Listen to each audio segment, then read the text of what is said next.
Olá! Vamos hoje estudar os calorímetros, isto é, aqueles aparelhos que nós usamos para medir o calor específico.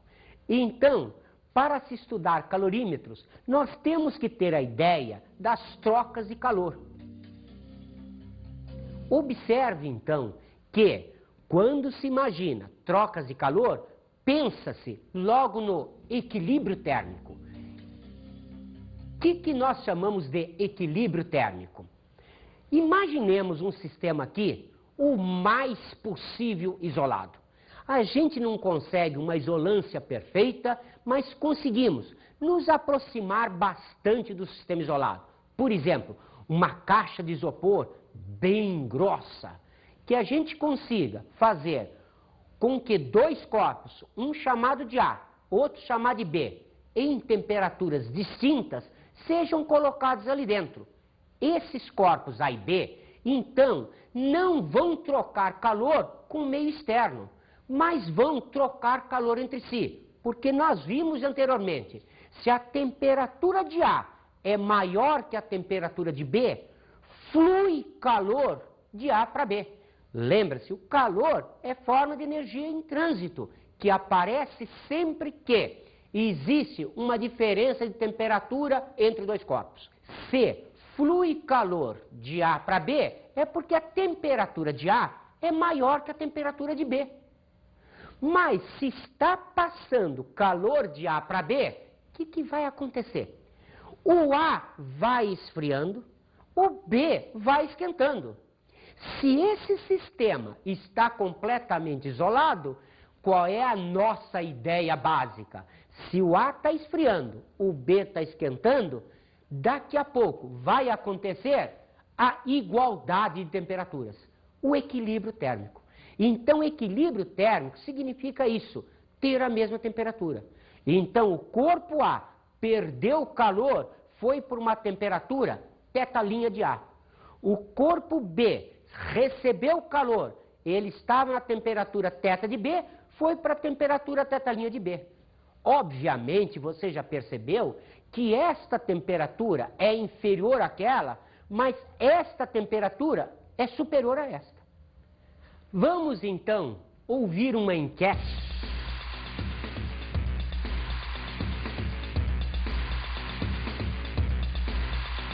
Seguinte, aqui a gente tem aqui um refrigerante gelado, 5 graus Celsius. Pega aí para sentir. Passa lá para ela. Gelado, né? Gelado. Tá, e esse aqui é o quente, 35 graus Celsius. Passa aí. Quente. Tá quente? Quente. Ok. Então é o seguinte, eu vou misturar aqui 1/3 do refrigerante gelado com 2/3 do refrigerante sem gelo. Tá? Me diz aí, que temperatura é que ficou agora? O gelado tinha 5 graus Celsius e o sem gelo 35. Uns 20 graus. O que você acha? 25.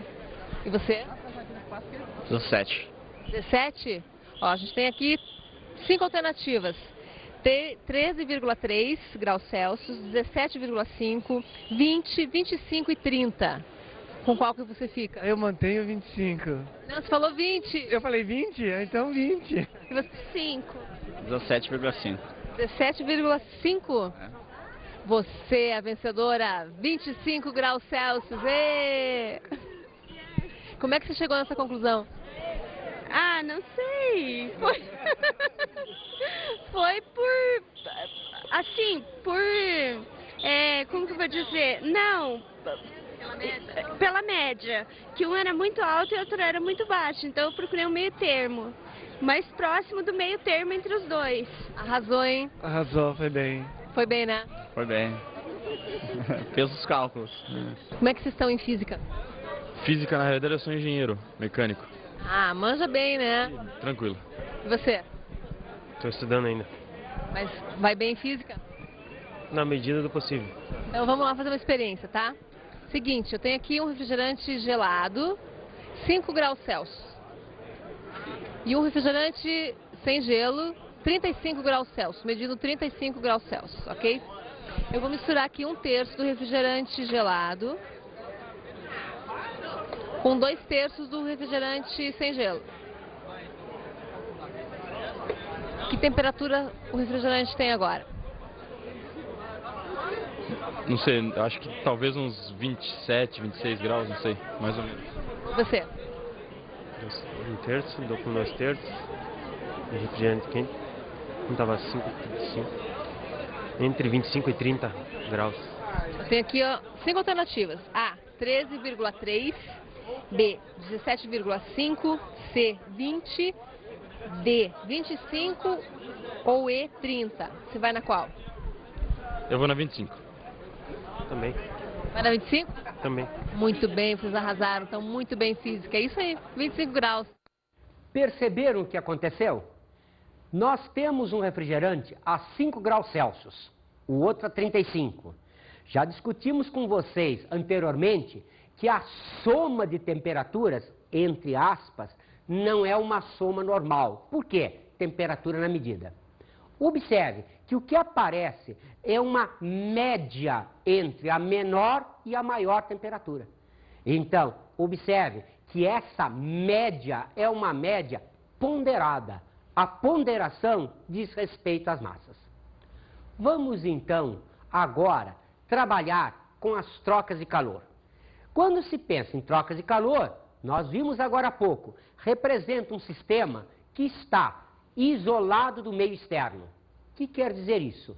Que eu posso admitir, então, que a energia que existe ali, ela é conservada. Vale, então, o princípio da conservação da energia.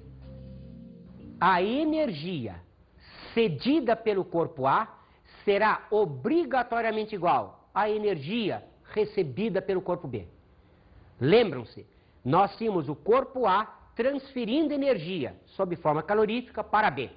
Então, vamos fazer sempre a situação do seguinte tipo. Observe, o calor cedido por um sistema tem que ser igual ao calor recebido por outro sistema. Perceberam? Isso vai garantir que a energia total do sistema seja conservada.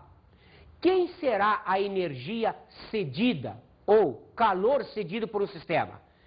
Se houver variação de temperatura, será então um calor sensível.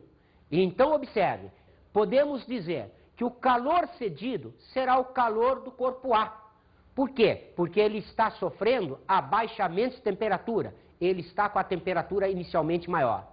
O calor recebido será o do corpo B. Por quê? Como ele está com uma temperatura mais baixa, ele vai receber fluxo de calor. Como dissemos, admitindo-se que são os calores do tipo sensível, podemos então dizer que MACA, θ de A menos θ' de A, igual MBCB, θ' de B menos θ de B. Perceberam que interessante? Para nós, calor é uma forma de energia e, como tal, admite-se que esteja vinculada à energia cinética. Ora, se ela está vinculada à energia cinética, só pode ser positiva. Então, a massa é uma grandeza positiva. O calor específico é uma grandeza positiva. Então, o que eu tenho que fazer? Tenho que fazer com que Δθ seja obrigatoriamente positivo. Então, aqui, para quem está cedendo o calor, eu faço o θ inicial menos o θ final. Isto será obrigatoriamente positivo. Mas para quem recebe, continuamos. a massa positiva, o calor específico positivo. O delta θ tem que ser positivo. Então, como esta temperatura final é maior que a temperatura inicial, nós colocamos sob esta forma. Em alguns livros você encontra esta na frente desta, mas aí ele coloca aqui um sinal de mais, uma soma e iguala tudo a zero.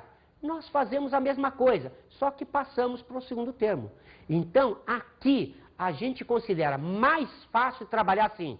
Você vai ver a diferença quando, além de calor sensível, a gente estiver trabalhando com calores latentes. Então aqui, MaCa, esta diferença de temperatura, que é a inicial menos a final, é igual à massa do calor que recebeu o calor específico desse corpo, vezes a variação de temperatura, tal que fica a final menos a inicial, que vai garantir um termo positivo. Vamos ver então o calorímetro de Berthelot. Isto é, vamos usar isso que vimos até agora, de conservação de energia, de equilíbrio térmico, num dispositivo prático de laboratório. Vamos usar esse calorímetro para determinar o calor específico de uma substância.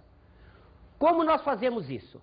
Nós temos aqui um vaso de paredes adiabáticas. O que é adiabático? Significa que não troca calor para o exterior. Então, observe, eu tenho aqui um invólucro externo, bom isolante, e aqui dentro eu tenho um outro vaso. Esse vaso contém um determinado líquido. Existe aqui um termômetro inserido nesse líquido, registrando a temperatura deste vaso, que é o calorímetro, e mais o líquido. Existe aqui um agitador, uma manivela que a gente usa para misturar bem as coisas. Como é que nós trabalhamos com ele? Pegamos um corpo cujo calor específico queremos determinar e esquentamos. Esquentado, colocamos aqui dentro e fechamos bem isso aí. Vamos então agora girar a manivela para que produza o equilíbrio térmico, mas não com muita violência. Em seguida, vamos observar o termômetro. O que vai acontecer?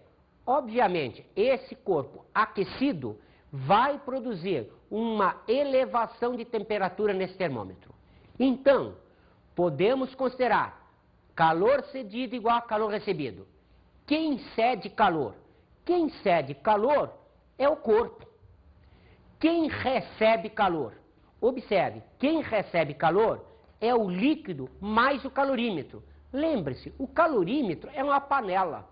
Se eu tenho água dentro de uma panela e eu esquento a água, a panela também se aquece. Então, quem receberá calor? O líquido mais o calorímetro. Ora, o sistema todo funcionando dentro de calor sensível. O que quer dizer isso? Podemos então dizer que a massa do corpo, vezes calor específico do corpo, vezes a variação de temperatura que ele sofre, observe, é a temperatura inicial que eu tenho, menos a temperatura de equilíbrio. Essa, como o corpo foi colocado num forno, alguma coisa assim, eu sei qual é. Esta, eu também sei qual é, porque o termômetro do calorímetro vai registrar. Isso é igual a massa do líquido vezes calor específico do líquido. Isto é conhecido, isto é conhecido. Agora, temperatura de equilíbrio menos a temperatura inicial. Como isso? Eu tenho a leitura do termômetro anterior. Esta é a leitura final do termômetro, também são conhecidos. Mas a massa do calorímetro, calor específico do calorímetro, outra vez, o delta θ. Observe que nesta situação é comum a gente encontrar esses dois valores escritos, impressos no calorímetro, com o nome de equivalente em água. Lembraram-se? O equivalente em água seria uma massa de água cuja capacidade térmica é numericamente igual à capacidade térmica de um corpo, no caso, meu calorímetro. Perceberam? A única coisa que nós não sabemos aqui é isso. Então, isto é conhecido, conhecido, conhecido, conhecido, conhecido, conhecido, conhecido, conhecido, conhecido, conhecido. Como tal, vamos com isso, matematicamente, determinar o calor específico desse corpo. Vamos observar, então, o método de Black. Também é uma maneira que nós temos para determinar o calor específico de uma substância, de um corpo. Observe, eu tenho aqui um grande bloco de gelo, admitido a 0 graus Celsius. Fazemos uma cavidade nele e vamos pegar um fragmento de um metal qualquer e, após aquecê-lo, vamos colocá-lo aqui dentro. Cobrimos com outro pedaço de gelo. O que vai acontecer? Esse fragmento vai derreter um tanto desse gelo. De tal maneira que, depois de algum tempo, vai acontecer o equilíbrio térmico entre o fragmento de metal colocado e o gelo. O que quer dizer isso? Perceberam? Se eu vou derreter um pedaço desse gelo, vai existir gelo e água juntos. Se vai existir gelo e água juntos, significa a temperatura deve ser considerada de 0 graus Celsius.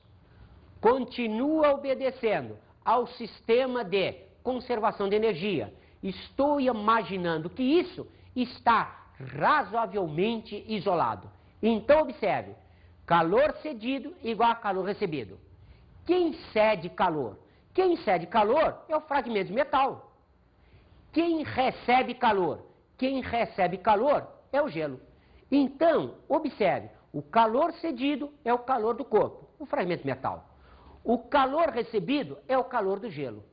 Então, como sempre, admitida a conservação de energia, eu posso imaginar que o calor do corpo, isto é, MC, C de C, θ inicial de C menos 0, já que sua temperatura final será igual a 0, será igual a, cuidado, agora, olha lá, é o calor latente.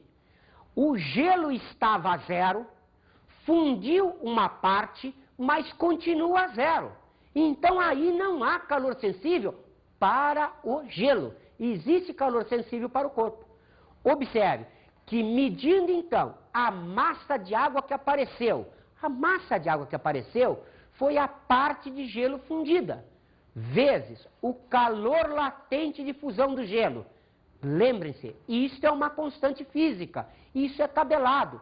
Isso daqui nós conhecemos o valor. Eu posso então dizer que o calor específico do corpo vale a massa de água que apareceu por fusão do gelo, vezes a constante, que é o L, dividido pela massa daquele fragmento, temperatura inicial do fragmento. Observem que o calor latente de fusão do gelo, como constante física, tem um valor padrão. Então ele vale 80 calorias por grama. Observe, isto eu consigo medir, isto é conhecido, isto é conhecido, isto é conhecido. Como tal, acabei de determinar o calor específico da substância. Ei, professor, podemos ver alguns gráficos sobre a troca de calor? Vamos então rever os gráficos de troca de calor? Observe. Na primeira situação, nós só mostramos para vocês calor sensível. Aqui agora já temos uma novidade. Primeiro, colocamos no eixo Y a variação de temperatura. Colocamos no eixo X calor por tempo, ou calor ou tempo. Observe o que acontece. Daqui até aqui, nós fornecemos uma quantidade de calor Q1. O que aconteceu quando fornecemos essa quantidade de calor?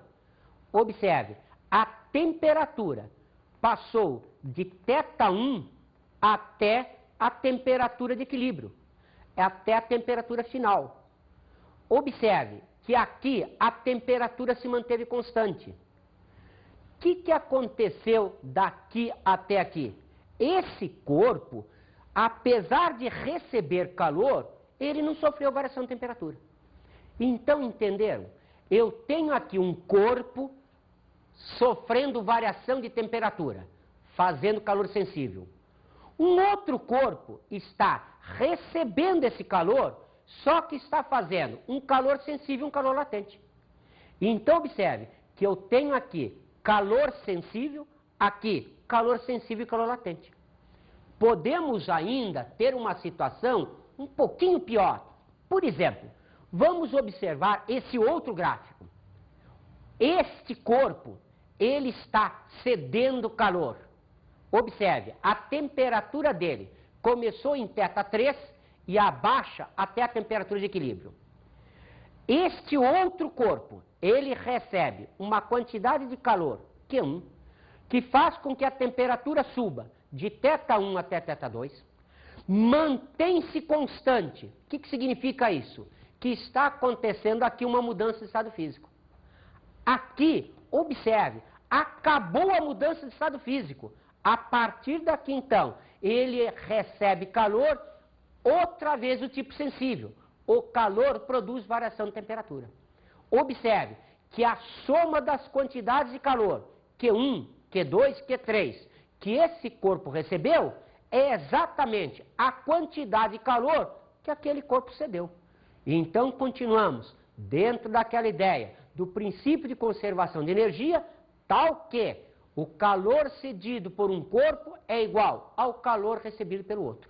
Observe que poderíamos ainda ter uma situação mais complexa.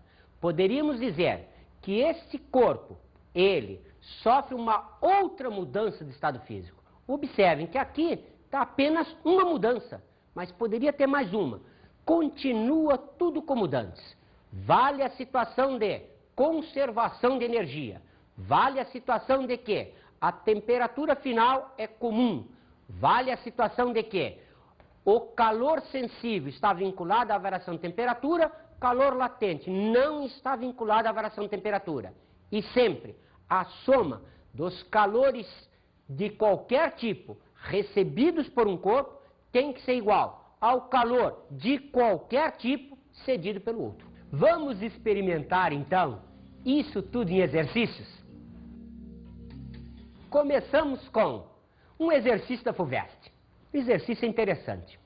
A temperatura do corpo humano é cerca de 36,5 graus Celsius. Admite-se temperatura padrão. Tem pessoas que têm um pouco mais, um pouco menos, mas a temperatura padrão é essa. Essa pessoa toma 1 litro de água a 10 graus Celsius. Qual a energia absorvida pela água? O que você vai considerar? Situação clássica. Vai considerar calor cedido igual a calor recebido. Isto é, o calor recebido pela água é um calor do tipo sensível.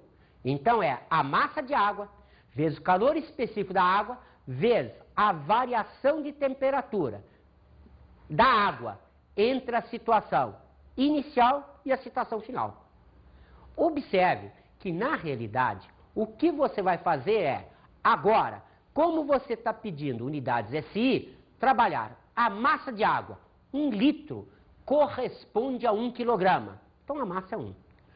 O calor específico da água, cuidado, vamos trabalhar em unidades SI. Então, 4,186 vezes 10 a terceira, unidade SI. E a variação de temperatura da água? Observe, 36,5 menos 10. Então, fazendo isso daqui, vamos concluir que o calor sensível, isto é, o calor recebido pela água, feito o produto dá isso daqui, ou 1,1 vezes 10 a quinta joules. Agora você perguntaria, se a água recebeu essa quantidade de calor, quem cedeu? Bom, quem cedeu foi o corpo. Então, por que eu não usei isso aí? Por que eu não fiz calor cedido igual a calor recebido? Observe, vale a biologia. O homem é um animal homeotérmico. O que quer dizer isso? Quer dizer que a temperatura do corpo humano não vai baixar. Isso significa que, apesar de você tomar 1 litro de água gelada, o que vai acontecer é o seu corpo produzir energia para esquentar essa água. Mas a temperatura do seu corpo não deve abaixar, porque senão ia ser um problema seríssimo. Vamos fazer outro exercício?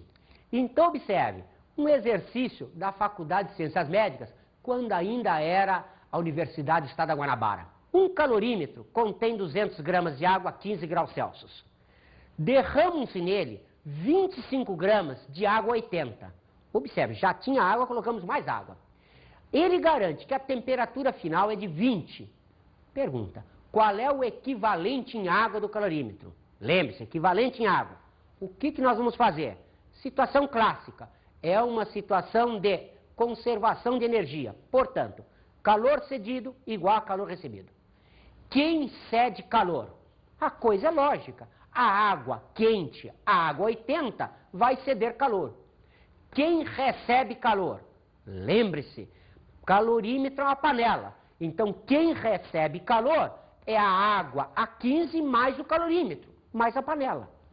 Portanto, igualando, como eu tenho aqui apenas calor sensível, vamos fazer para a água 80, massa 25, calor específico 1, delta θ 80 menos 20, para a água 15, massa 200, calor específico 1, 20 menos 15, mais MC do calorímetro. Observe, MC do calorímetro é o equivalente em água. Continua como 20 menos 15, porque se o calorímetro continha água, ele tem que ter obrigatoriamente a mesma variação da água. Observe que fazendo a solução matemática, obtém-se 1.500 igual a 1.000 mais 5mc, ou 500 igual a 5mc, ou MC igual a 100. MC é o equivalente em água. Cuidado, como equivalente em água, a unidade que se usa é grama. Isto é uma massa de água cuja capacidade térmica, cujo produto MC, seja numericamente igual a 100. Vamos fazer um outro exercício?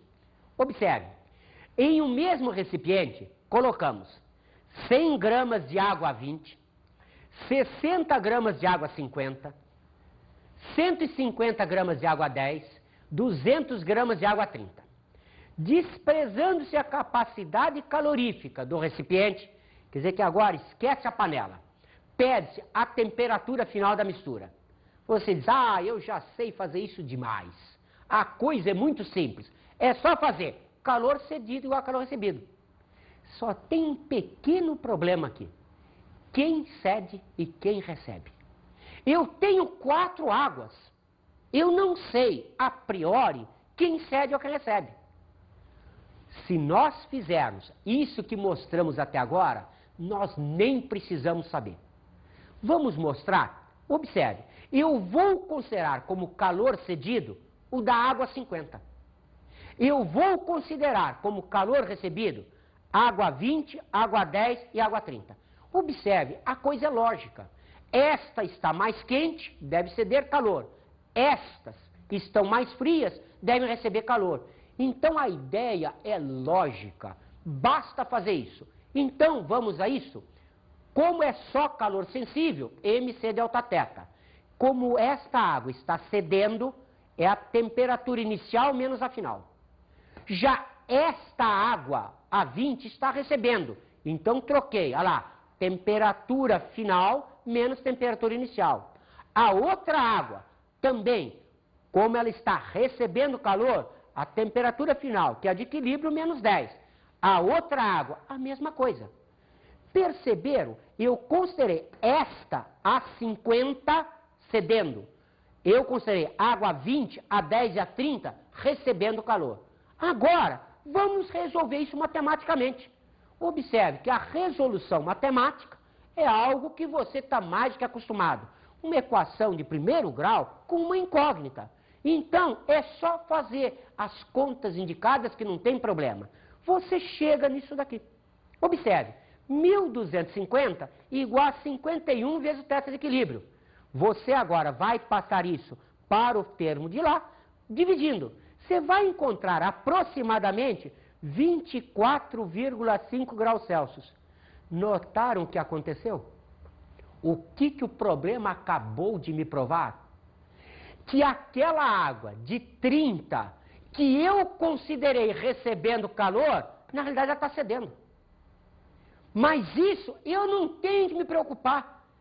Eu posso considerar o que quiser, porque o próprio problema vai me mostrar se a minha consideração foi certa ou foi errada.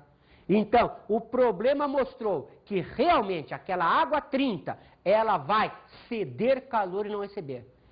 Vamos experimentar de outra maneira? Vamos admitir uma estupidez completa. Vamos pegar o mesmo exercício e vamos resolvê-lo outra vez. Agora, esquecendo-se da lógica. Calor cedido igual a calor recebido. Arroz com feijão. Vamos fazer calor cedido da água 10 e da água 20. Perceberam que é maluquice? Mas, vamos fazer. Admitimos que qualquer coisa que eu faça aqui tem que dar certo, desde que eu obedeça exatamente aquele delta teta. Então vamos fazer a coisa bem maluca. Quem cede água 10, água 20. Quem recebe água 50, água 30. Deveria ser o contrário. Mas vamos fazer assim só para ver o que acontece. Então, como calor cedido igual a calor recebido, vale. Esta água, como eu estou imaginando que ela cede calor, estou fazendo temperatura inicial menos final. A outra água, a mesma coisa. Como está cedendo, temperatura inicial menos temperatura final. As outras duas águas, agora resolvi admitir que estão recebendo. Então observe que eu mudei o delta teta. Observe que é antilógico. Então, vamos mostrar que feito isso, resolvendo a equação matemática, fazendo as continhas da equação de primeiro grau, que você está mais do que acostumado a fazer, você vai chegar em a situação semelhante anterior. 1250, 51 teta de equilíbrio. Observe que passando isso para lá, você vai encontrar 24,5 graus Celsius. O que nós demonstramos com isso? Desde que você adote aquele delta teta corretamente, você não erra o problema nunca. O cuidado que você tem que ter é apenas ali. Agora, várias vezes, você realmente não vai saber quem cede ou quem recebe. Você vai considerar alguém cedendo ou alguém recebendo. Mas, aplicado aquele delta teta corretamente, você não vai errar o exercício nunca.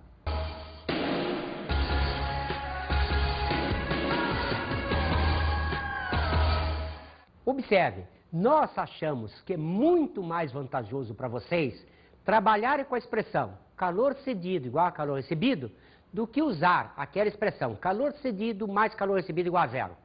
Aonde isso facilita? Justamente quando entrar calor latente. Quando entra calor latente, a gente sabe, nas mudanças de estado, quais são aquelas que cedem calor, quais são aquelas que recebem calor. Então fica mais fácil de usar. Com isso, nós encerramos a nossa aula de hoje. Um abraço.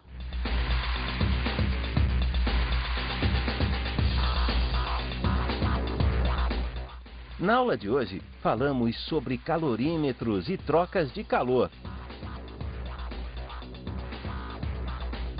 Observe, o importante é você trabalhar com a conservação da energia e trabalhar com o equilíbrio térmico. O equilíbrio térmico representa para nós a mesma temperatura. Quando se trabalha com calor latente e calor sensível, cuidado quando fizer a expressão de montagem da equação. Isto é, para nós vale a pena sempre trabalhar com calor cedido igual a calor recebido.